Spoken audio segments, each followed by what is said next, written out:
ఇక మేయర్ విజయలక్ష్మితో Congress incharge Deepa Das Munshi CM సలహాదారు వెం నరేందర్ రెడ్డి భేటీ అయ్యారు.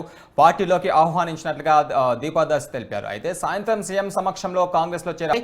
ఇక కాంగ్రెస్ లోకి రావాలని దీపాదాస్ మున్షి ఆహ్వానించారని విజయలక్ష్మి తెలిపారు. కార్యకర్తలతో చర్చించిన తర్వాత తన నిర్ణయం చెబుదామని వెల్లడించారు.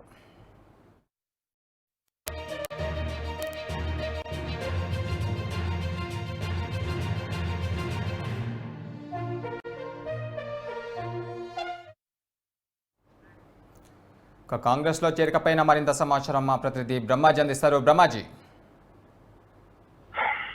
గురు ఈరోజు రాజకీయంలో చాలా కీలకమైన పరిణామం. హైదరాబాద్ సంబంధించి మేయర్ గద్వాల్ విజయలక్ష్మి బీఆర్ఎస్ నుంచి ఎలక్ట్ అయినటువంటి గద్వాల్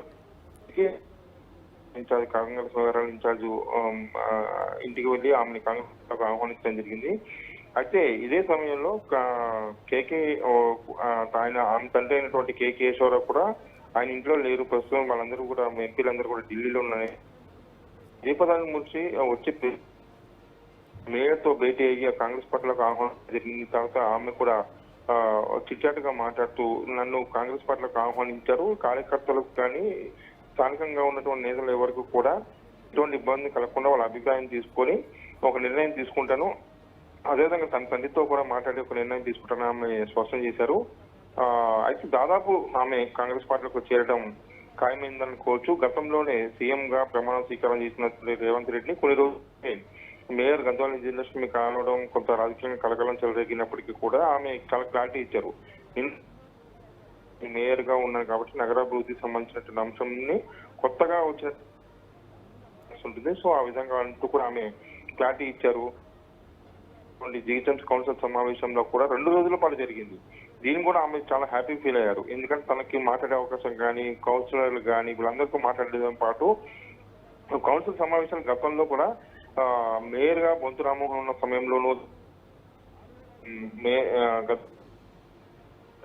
కొన్ని గంటల పాటు మాత్రమే కౌన్సిల్ 2 రోజుల పాటు వరుసగా సమావేశాలు జరగడం అనేది జీహెచ్ఎంసీలో కూడా చాలా మంది కార్పొరేటర్లు మేయర్తో సహా అందరు కూడా అంటే ప్రభుత్వం మేయర్ కి పూర్తి స్థాయి హ్యాండ్ ఇవ్వడంతో ఆమె తన స్టైల్లో కౌన్సిల్ సమావేశం నిర్వహించడం జరిగింది. దీని మీద కూడా ఆమెకి పాజిటివ్ మార్కులు ప్రభుత్వం నుంచి కానీ అన్ని వర్గాల నుంచి వచ్చిన పరిస్థితి కనిపించింది.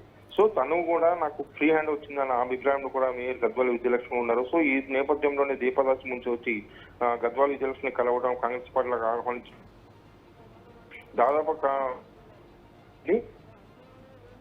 రేవంత్ రెడ్డి సమక్షంలో చేరే అవకాశాలు కూడా కొంతవరకు స్పష్టంగా కనిపిస్తున్నాయి. అయితే బ్రహ్మాజీ, జిహెచ్ఎంసీ పరిధిలో ఉన్న కొంతమంది బీఆర్ఎస్ కార్పొరేటర్లు కూడా ఈ రోజు సీఎం సమక్షంలో కాంగ్రెస్ చేరబోతున్నట్లుగా సమాచారం. దీనిపైన బీఆర్ఎస్ పార్టీ సంబంధించిన కూడా మేయర్తో కలిసి రేవంత్ రెడ్డి సమక్షంలో చేరే అవకాశాలు అంటే ఒక మేయరు పార్టీలకి వస్తే సరిపోదు, మిగతా కార్పొరేటర్లు కూడా రావాల్సి ఉంటుంది. ఒకవేళ జీహెచ్ఎంసీలో మేయర్ మీద కానీ అవిశ్వాసం పెట్టాలంటే 4 ఏళ్ల సమయం కంపల్సరీ కావాలి. ఇప్పటికి దాదాపు 3 ఏళ్ళు అయింది. ఇంకో 1 ఇయర్ పాటు ఉండాల్సి ఉంటుంది. ఆ 1 ఇయర్ తర్వాత మనం 1 ఇయర్ కాంగ్రెస్ పార్టీలకు ఆహ్వానించి ఆమెకి ఎటువంటి ఇబ్బంది లేకుండా 5 మేయర్ గా కంటిన్యూ చేయించే అవకాశాలుగా కాంగ్రెస్ ప్రభుత్వం ఉన్నట్టుగా తెలుస్తుంది. అందులో భాగంగానే ఆమెని బీఆర్ఎస్ పార్టీ నుంచి కాంగ్రెస్ లాగా ఆహ్వానించారు. ఆ విధంగా కార్పొరేటర్లు చాలా మంది వెళ్లే అవకాశాలు అయితే కనిపిస్తున్నాయి. ఇప్పటికి సిద్ధంగా ఉన్నట్టుగా తెలుస్తుంది. గురు, థ్యాంక్ యూ బ్రహ్మాజీ.